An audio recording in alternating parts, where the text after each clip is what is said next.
Boa noite a todos e todas. É uma alegria estarmos mais uma vez falando para o Centro Espírita Antônio de Pádua. Eu agradeço muito, agradeço o convite, agradeço a Dorinha, que sempre tão generosa, sempre tão carinhosa, nos chama para estar presentes aqui na casa de Antônio, como ela sempre fala também. E é uma casa pela qual eu tenho particularmente muito carinho. Fica aqui meu agradecimento. Hoje a gente vai falar um pouquinho sobre uma passagem que é Vá e não peques mais. Antes eu vou ler uma página, vou fazer a nossa prece. Eu trouxe o Fonte Viva, vou abrir aqui ao acaso. E o capítulo foi o 87. Recebeste a luz? Recebestes o Espírito Santo quando crestes? Atos 19, 2.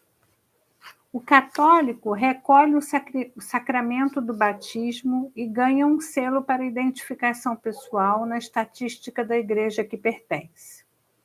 O reformista das letras evangélicas entra no mesmo cerimonial e conquista um número no cadastro religioso do templo a que se filia. O espiritista incorpora-se a essa ou aquela entidade consagrada à nossa doutrina consoladora e participa verbalmente do trabalho renovador. Todos esses aprendizes da escola cristã se reconfortam e se rejubilam. Uns partilham o contentamento da mesa eucarística que lhes aviva a esperança no céu. Outros cantam em conjunto exaltando a divina bondade, aliciando largo material de estímulo na jornada santificante.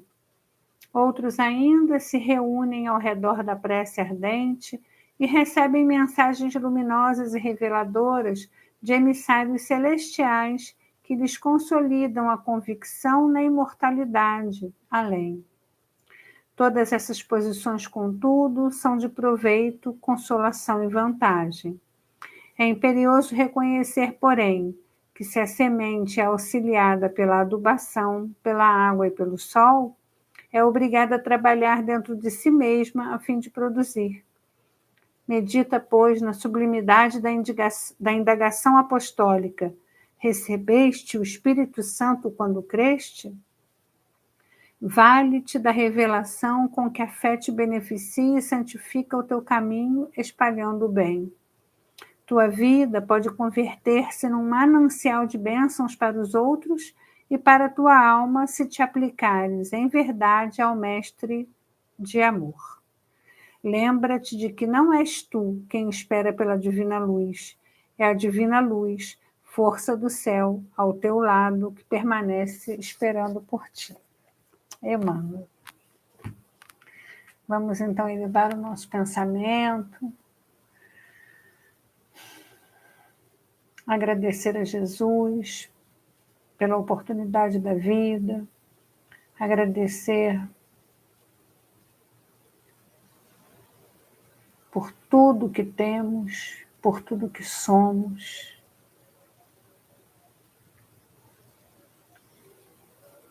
Vamos rogar ao alto, rogar aos amigos espirituais, auxílio na nossa caminhada, que possam, junto a nós,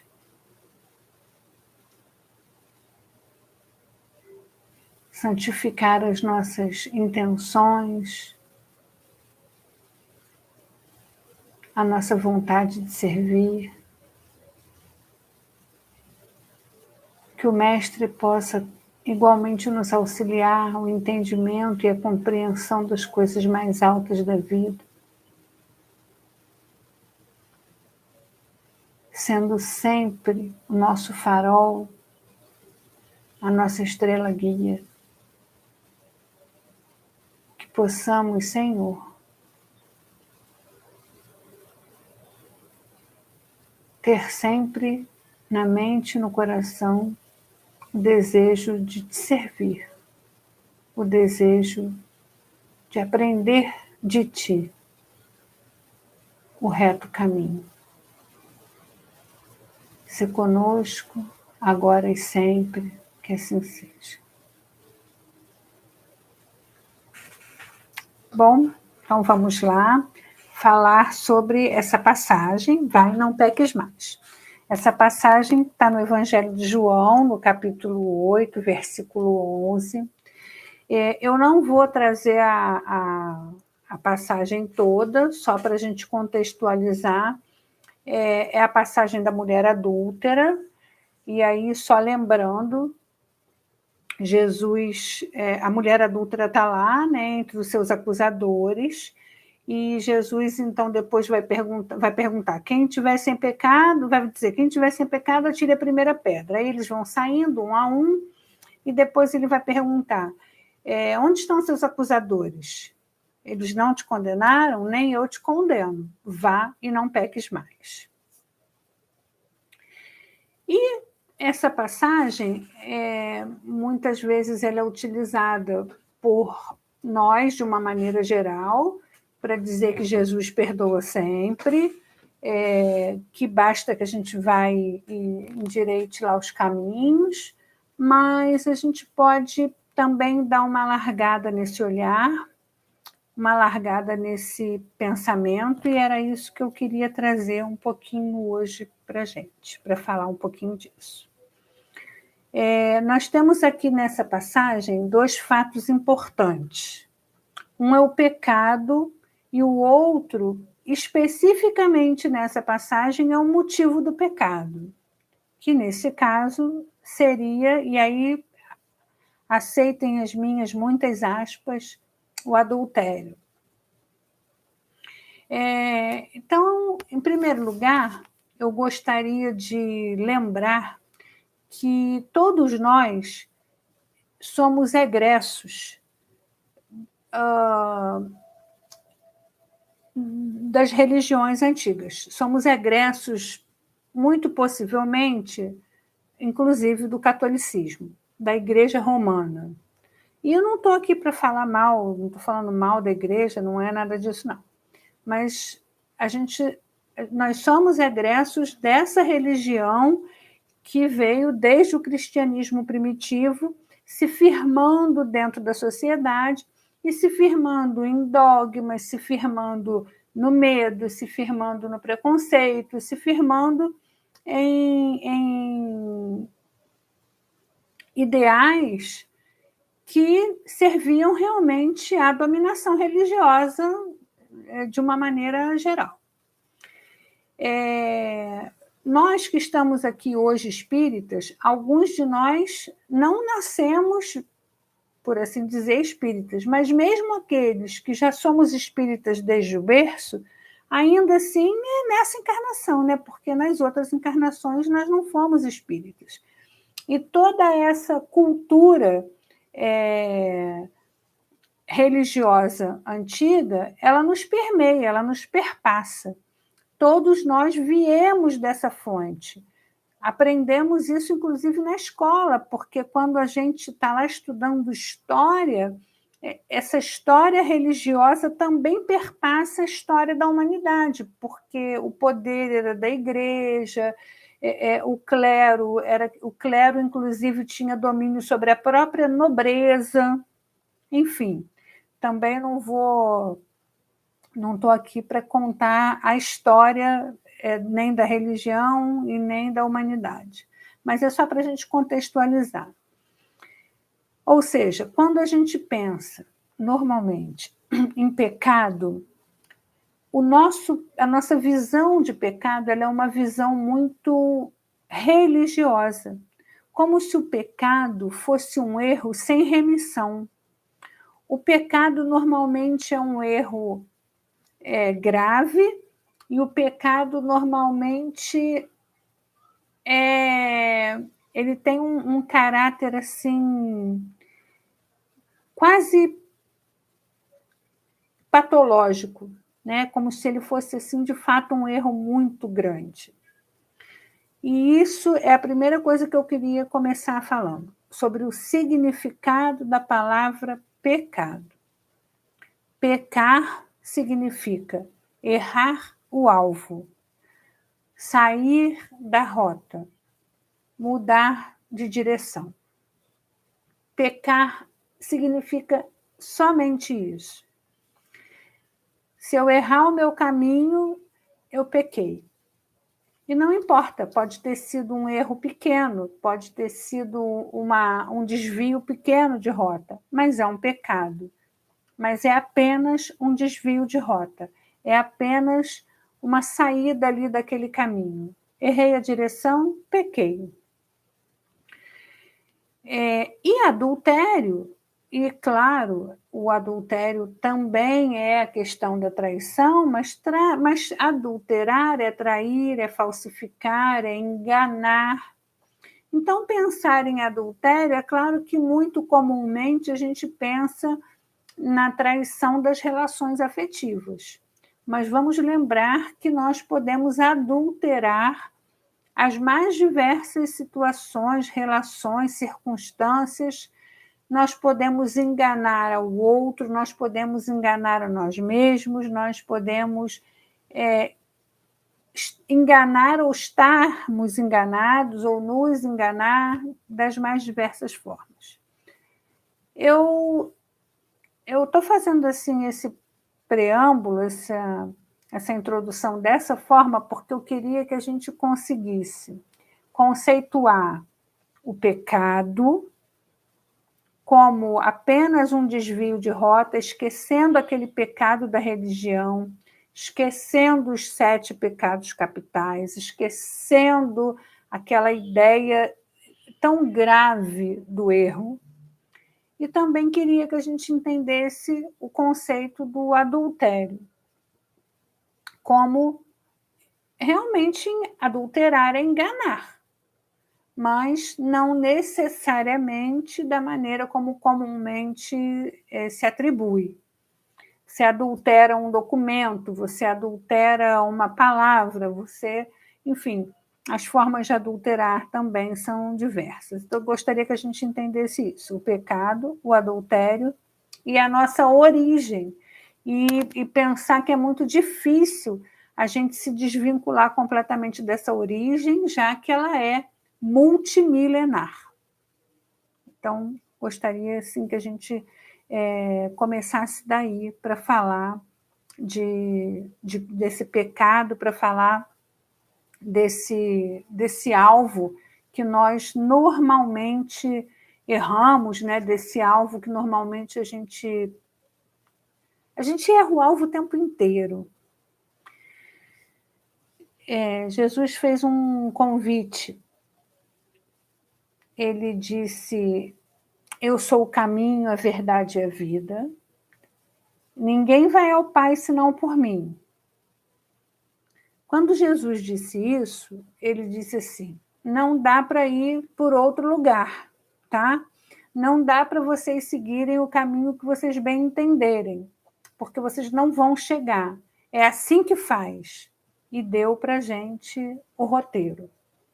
Toda vez que eu não sigo esse roteiro, toda vez que eu não ando conforme ele ensinou, podemos dizer que eu estou em pecado, porque eu estou me desviando da minha rota, eu estou me desviando do meu caminho. Quando ele diz, vá e não peques mais, a gente sabe, é como quando ele fala, vai, a sua fé te salvou, né? Ele está ali dizendo, olha, você já errou uma vez, ou 2, ou 3, não importa, e ninguém está te julgando por isso, ninguém pode te julgar por isso, porque todas as pessoas cometem esses mesmos erros.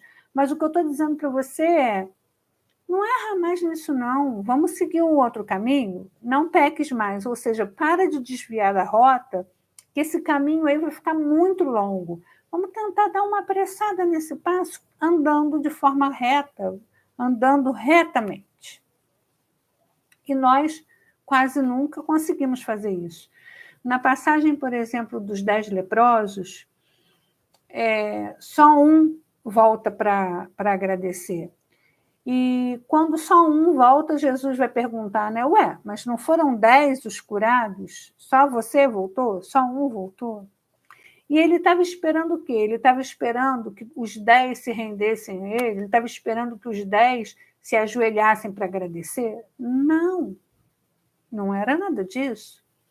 O que ele estava falando ali e demonstrando e fazendo ver aquele que voltou foi: puxa, mas só você entendeu qual era o caminho a partir desse momento?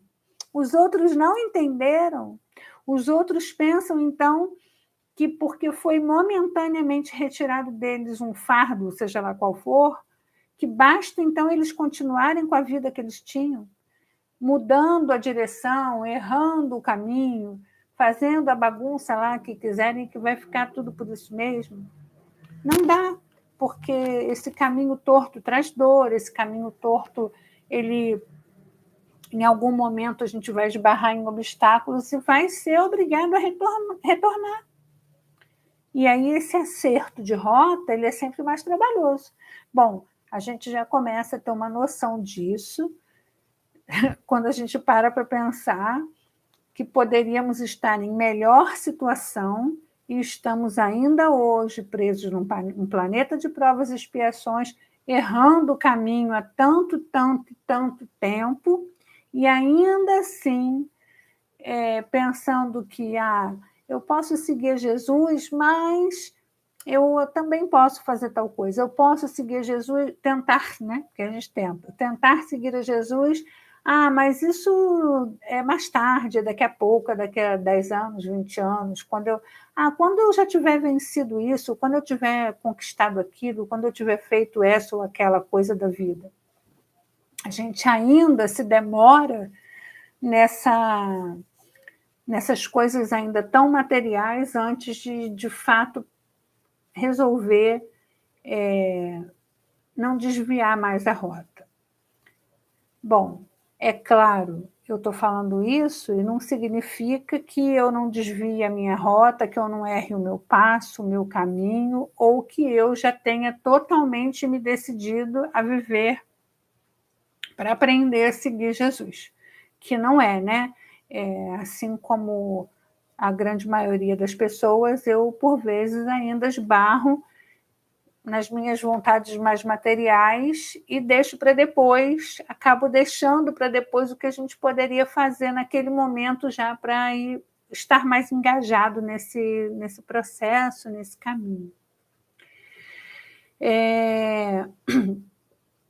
Paulo, aí eu trouxe aqui uma frasezinha, porque Paulo, falando desse não errar mais o caminho, falando desse acerto aí de rota, Paulo vai dizer em Romanos sobre andar em novidade de vida. E andar em novidade de vida é justamente quando a gente descobre que acertar o caminho, que acertar a direção é tão mais proveitoso, é tão mais um caminho tão mais feliz que é uma vida nova. Paulo diz isso na carta aos Romanos, no capítulo 6. E ele diz assim, só trouxe um trechinho, né? Ou não sabeis que todos quantos fomos batizados em Jesus Cristo, fomos batizados na sua morte? De sorte que fomos sepultados com ele pelo batismo na morte, para que, como Cristo foi ressuscitado dentre os mortos pela glória do Pai, assim andemos nós também em novidade de vida. Vamos, então, pensar um pouquinho sobre essa fala de Paulo. Ele diz que nós fomos batizados em Jesus na sua morte, de sorte que fomos sepultados com ele pelo batismo, e que ele foi ressuscitado dentre os mortos, assim nós também precisamos andar em novidade de vida. Então, vamos lá. Ser batizado na morte de Cristo é mais ou menos assim.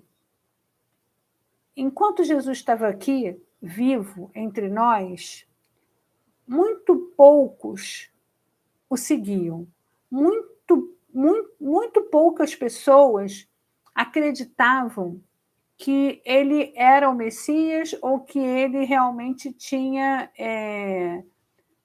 vamos dizer assim, as palavras de vida eterna, como ele falou.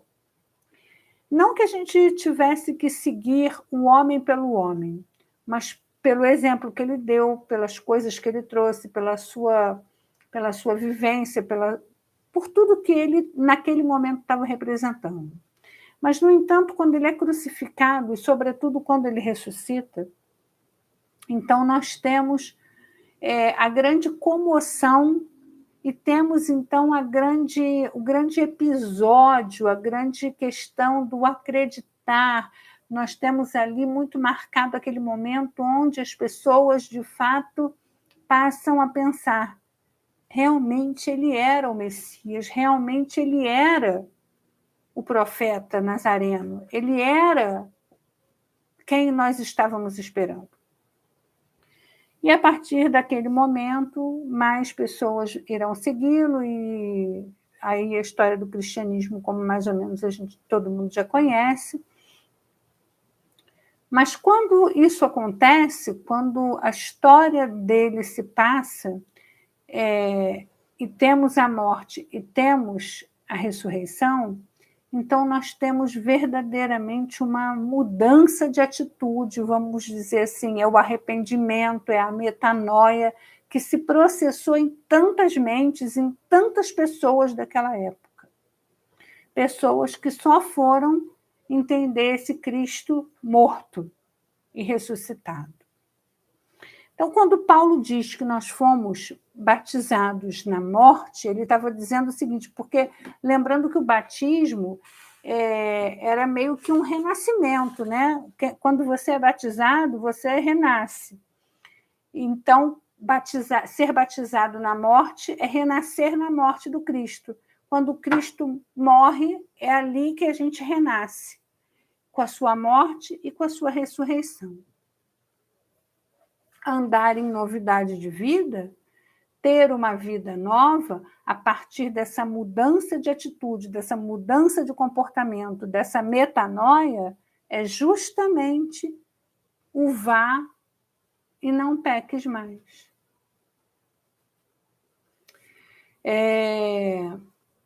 Mateus, no capítulo 5, vai dizer assim: ouviste o que foi dito aos antigos, não cometereis adultério. Eu, porém, vos digo que qualquer um que atentar numa mulher para cobiçar, já em seu coração cometeu adultério. Ainda, né, nessa passagem, aliás, essa passagem, esse capítulo, né, que é o capítulo, inclusive, do Sermão do Monte, a gente pensar nisso, que quando ele fala que em pensamento a gente já cometeu adultério, que a gente não precisa levar um ato a efeito, e qualquer ato, qualquer coisa que a gente pense, então, se eu pensar de forma negativa, se eu, de alguma maneira, posso não falar, posso não agir, mas mentalmente eu realizei um ato, eu realizei um fato. A gente, quantas vezes, né, a gente faz aquela novela mental e a gente já pensa no que alguém disse, no que a gente vai responder, em como isso ia acontecer. A gente faz uma poluição mental tão grande. E, na verdade, a gente está naquele momento ali num processo de adulteração de ideias, de adulteração de pensamentos, que é tão negativo. E que, sim, vai não peques mais também está aí quando a gente precisa ter muita consciência que a gente precisa estar vigiando os nossos pensamentos, que a gente precisa estar vigiando cada momento. No Mateus, nesse capítulo, né, capítulo 5, ele termina dizendo: sede perfeitos como perfeito é o Pai. E isso lembra para a gente o capítulo 18 do Evangelho segundo o Espiritismo, 18 não, 17 do Evangelho segundo o Espiritismo, que é o capítulo Sede Perfeitos. E óbvio, né? A gente está falando de uma perfeição relativa, não é perfeição absoluta, mas para a gente pensar assim, vai, não peques mais. Mas é óbvio, é claro, a gente faz ainda, a gente erra, a gente está no caminho, a gente está tentando, mas a gente precisa ir consolidando essas aprendizagens, que é para a gente poder cada vez mais errar menos, para que a gente, a cada momento, a cada dia, a cada ano, enfim, a cada etapa da vida, a gente consiga caminhar com mais segurança, de forma mais. Me fugiu até a palavra, mas que a gente possa caminhar de forma mais segura pela vida, sabendo que a gente está tentando o máximo que a gente pode acertar o trilho, sair o mínimo possível dessa rota. E quando Mateus diz lá, no fim do capítulo 5, sede perfeito como perfeito é o vosso Pai, e Kardec vai trazer isso para um capítulo inteiro do Evangelho, capítulo 17, e ele vai trazer o homem de bem, que é aquele que cumpre a lei de amor, justiça e caridade na íntegra. Não somos nós, o homem de bem, a gente ainda não consegue cumprir essa lei de amor, justiça e caridade, mas aí ele vai conceituar lá o verdadeiro espírita, que é aquele que tenta o máximo possível domar as suas más tendências, as suas más inclinações, que é aquele que se esforça verdadeiramente por se melhorar. E eu gostaria aqui de, alargando também um pouquinho esse olhar, pensar assim, vamos falar do verdadeiro cristão, né? Porque a gente vai ter o católico que também está querendo andar certo, a gente vai ter o protestante que está querendo andar certo, enfim. A gente também tem os ateus que querem andar certo na vida, e falando assim do cristianismo, porque mesmo aquele que não segue o Cristo, nominalmente falando, lembrando que o próprio Gandhi disse que as bem-aventuranças resumiriam tudo que de melhor se poderia fazer da vida e na vida. Então, vamos pensar assim, que o verdadeiro cristão é aquele que está tentando viver da melhor maneira possível, fazendo o que é possível também para dominar as suas más tendências, para domar as suas más inclinações, para ser mais consciente, para crescer a cada dia. Isso tudo é o vá e não peques mais. Eu estou repetindo porque tem várias situações que a gente pode dizer assim, olha, vai e não peques mais.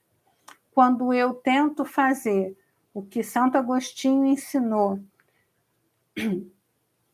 no Livro dos Espíritos sobre autoconhecimento, que chega em casa, entra lá no seu quarto e faz aquela reflexão lá do fim do dia.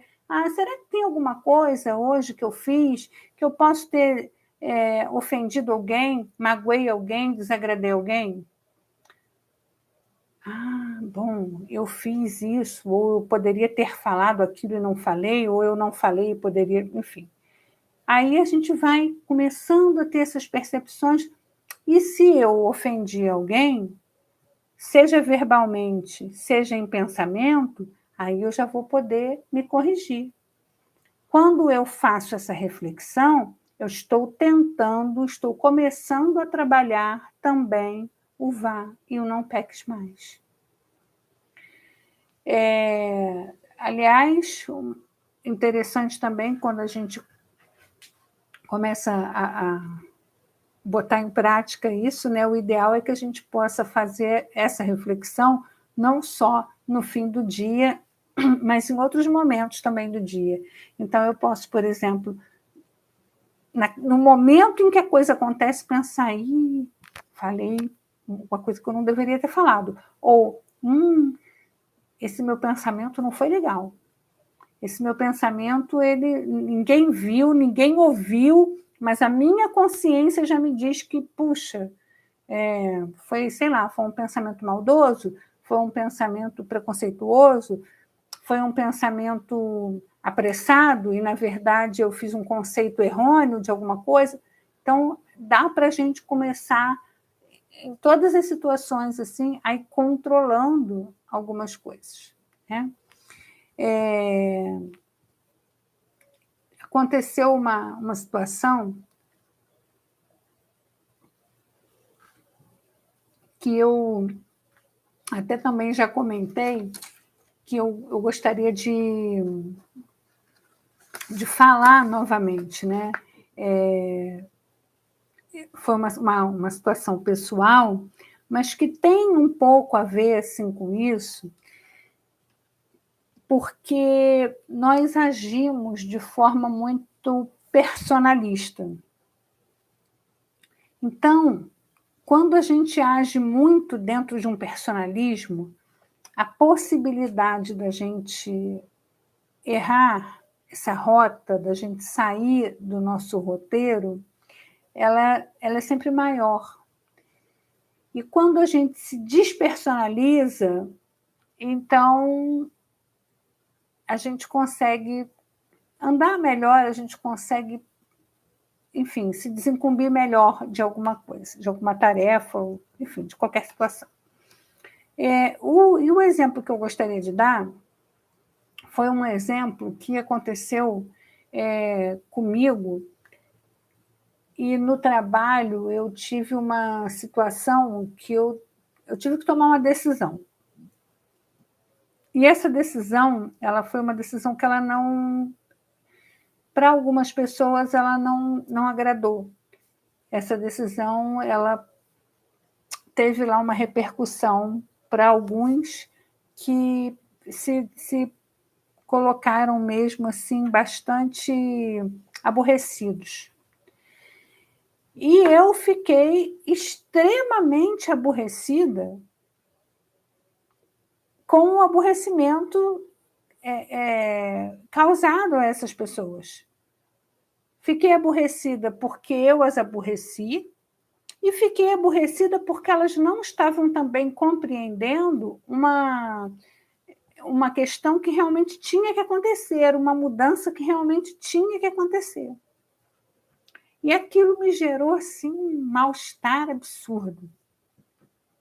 Aquilo me gerou um mal-estar tão grande que eu não dormi bem. E no dia seguinte, eu comentei isso com um amigo meu, um amigo do centro, né, dos servidores.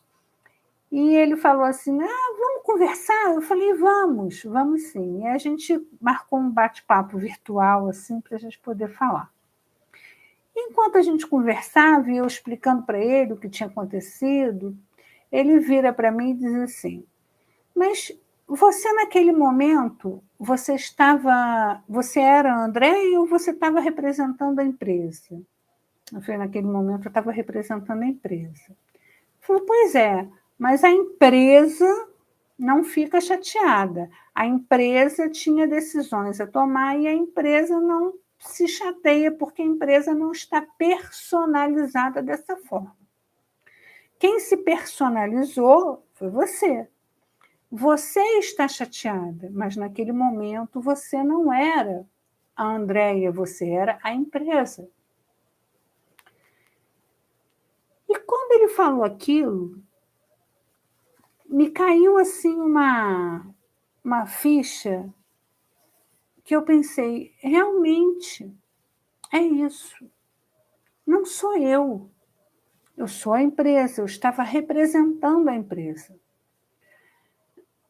Naquele momento eu percebi que quando a gente sai da gente, dessa coisa mais egóica, e passa a representar uma outra instância, o nosso sentimento ele também muda. E aí eu joguei isso para outras situações.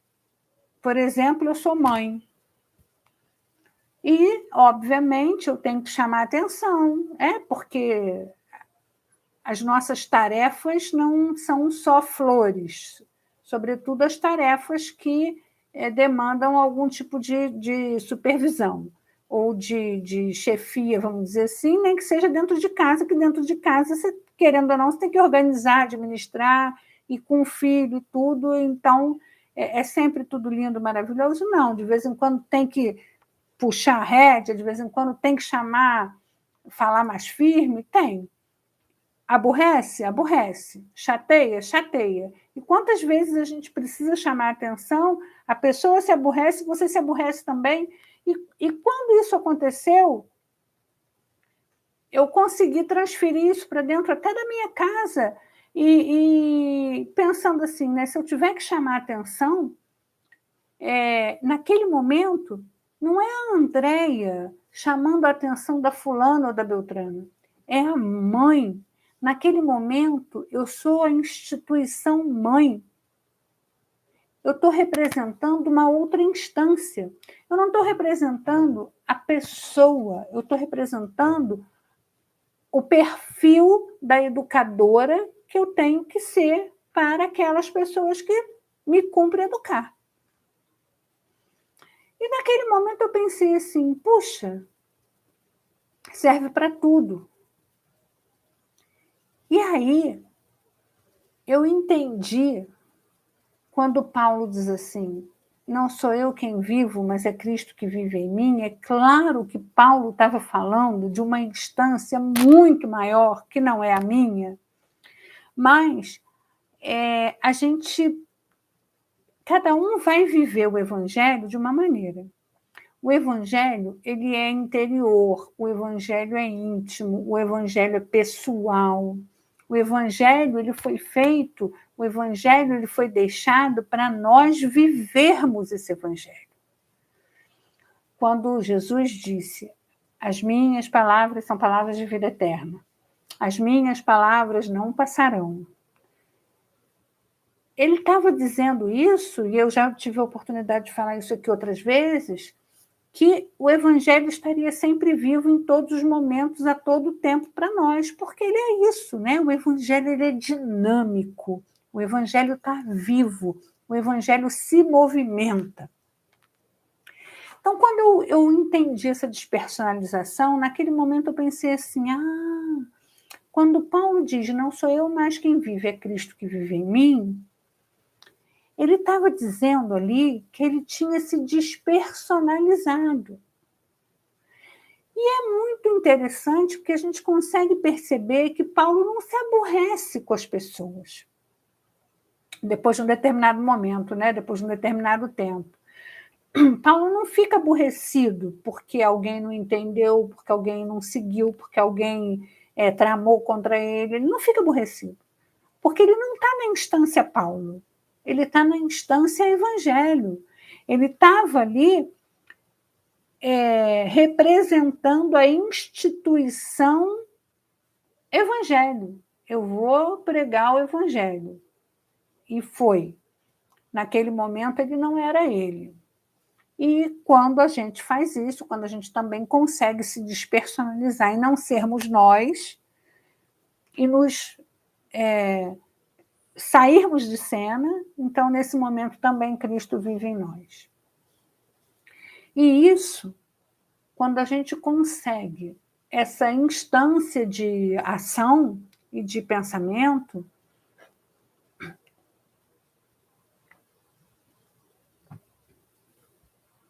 nós também podemos dizer que a gente está começando a entender uma dinâmica mental e emocional do ir e não pecar mais. É quando eu sei aquilo que me compete fazer e eu vou fazer e eu vou entender que papel eu estou ocupando naquele momento. Na questão, a lei, né, a lei de Deus, ela é muito maior do que as reduções que a gente faz dela. E é claro, de vez em quando a gente precisa reduzir para poder vivenciar, para poder caber dentro dela, mas a gente também precisa alargar o olhar para a gente poder tentar entender que muito além daquilo que eu penso, existe algo que eu ainda não absorvi, que eu ainda não compreendo e que eu preciso estudar, que eu preciso me apropriar, que eu preciso me despersonalizar, abrindo mão de coisas que eu penso que sejam certas, de coisas que eu acho que não podem ser de outra maneira, para poder começar a entender a magnitude dessa lei. Na questão 621, né, do Livro dos Espíritos, quando perguntado aos espíritos onde está a lei de Deus, e os espíritos respondem na consciência, e essa é uma primeira questão, que não é nessa consciência de superfície que a gente tem, mas é numa consciência maior, é numa consciência que está para além dessa nossa mente aqui fechada, essa nossa mente que não dá conta de uma meditação, né? É uma mente que não dá conta de quase nada. E aí a gente acha que é com essa consciência aqui que a gente vai saber, vai entender a lei de Deus. Não. É com a consciência maior, a consciência que ainda não está para nós aqui conscientes. E o Kardec pergunta por que então nós não lembramos, por que precisava alguém vir dizer, e os espíritos vão dizer que nós negamos, que nós relegamos essa lei, essa consciência, e vai nessa sequência de questões até chegar na questão 625, que é qual o modelo, né, qual o modelo mais perfeito, e os espíritos então vão responder que era Jesus.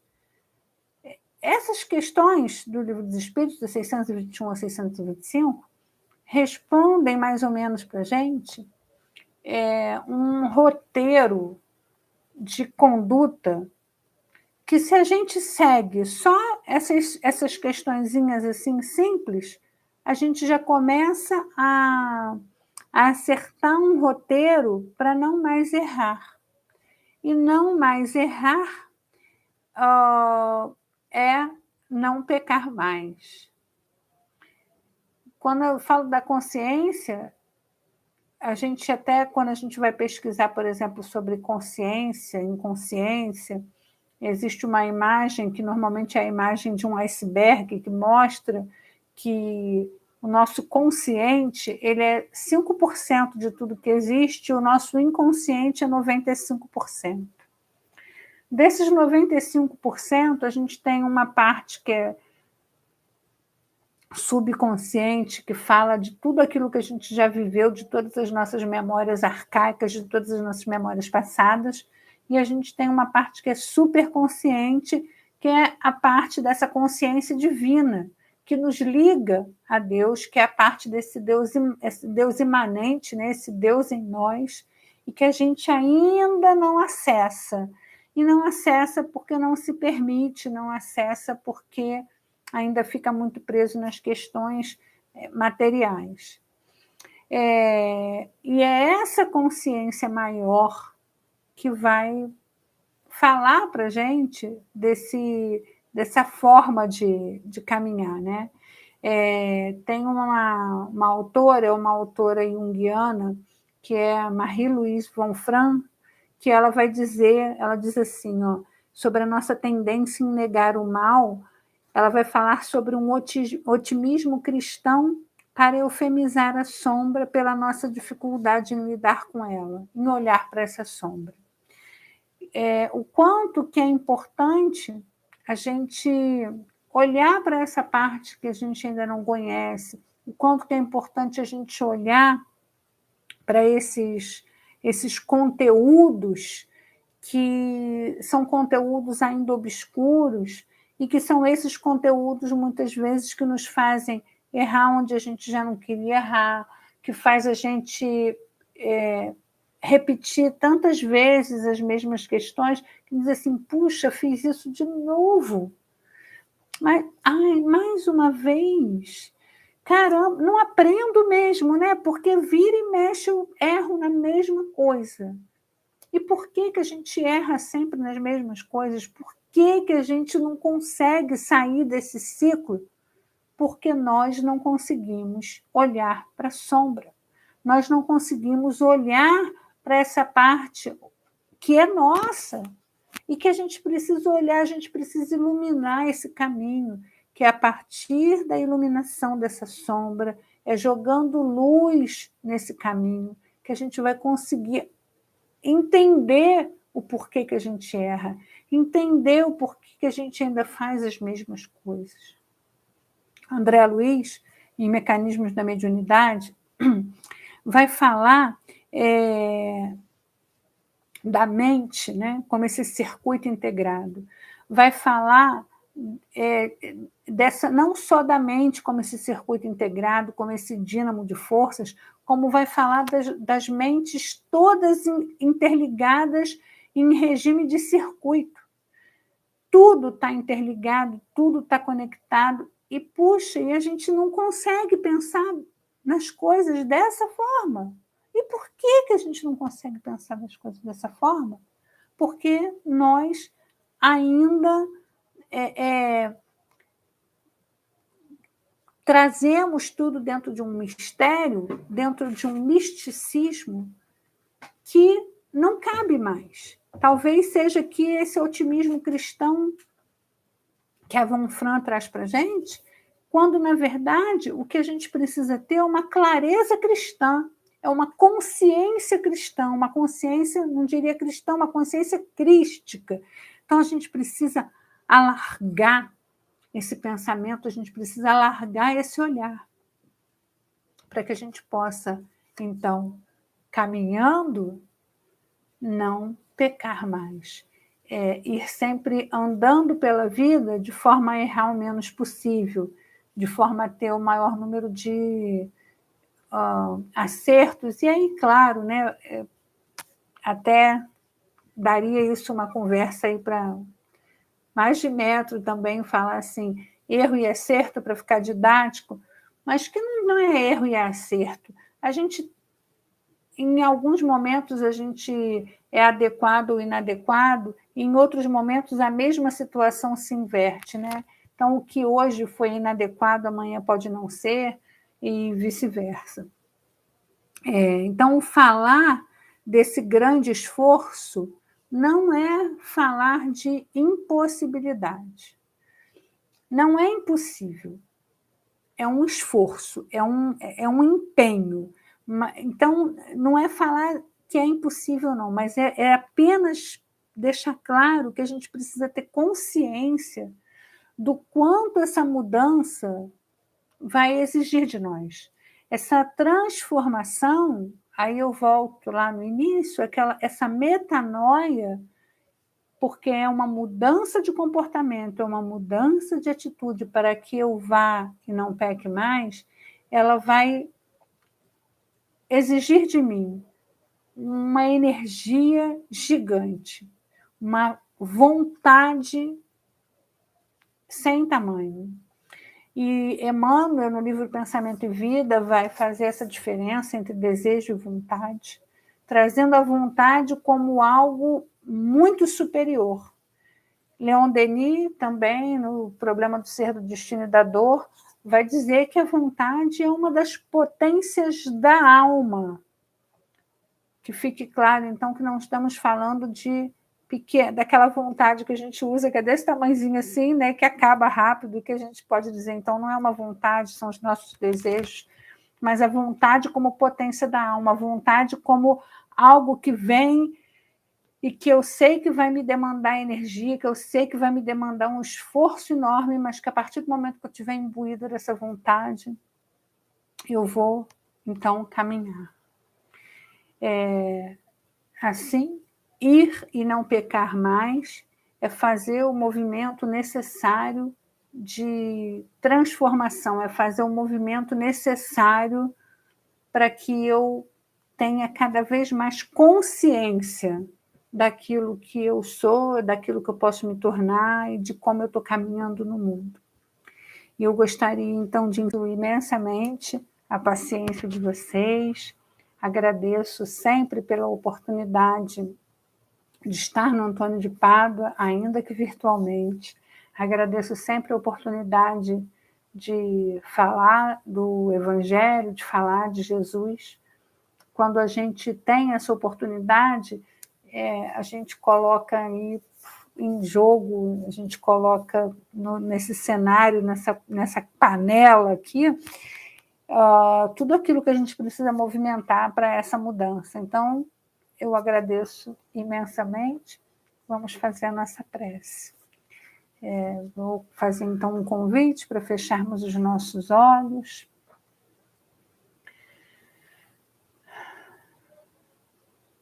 Endereçar o nosso pensamento ao alto. Pensar em Jesus. Jesus que é amigo, Jesus que é irmão, que é mestre, que é pai também. Jesus que é o nosso tutor.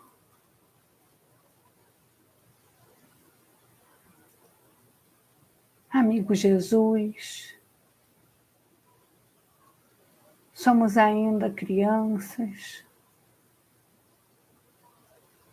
Somos ainda tão pequenos.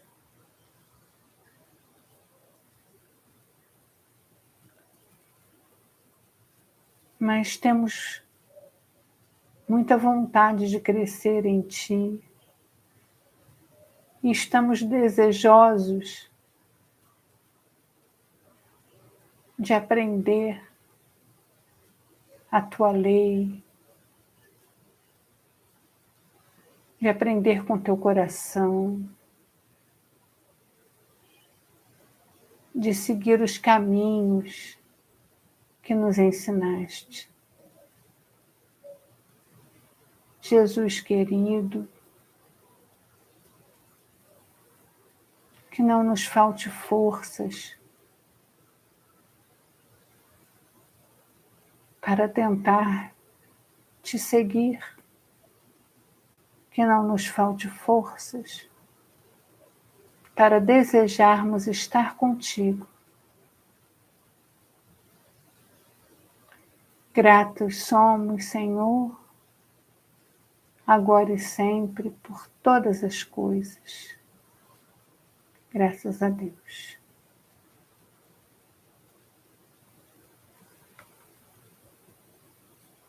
Uma excelente noite a todos e a todas e nos vemos em breve.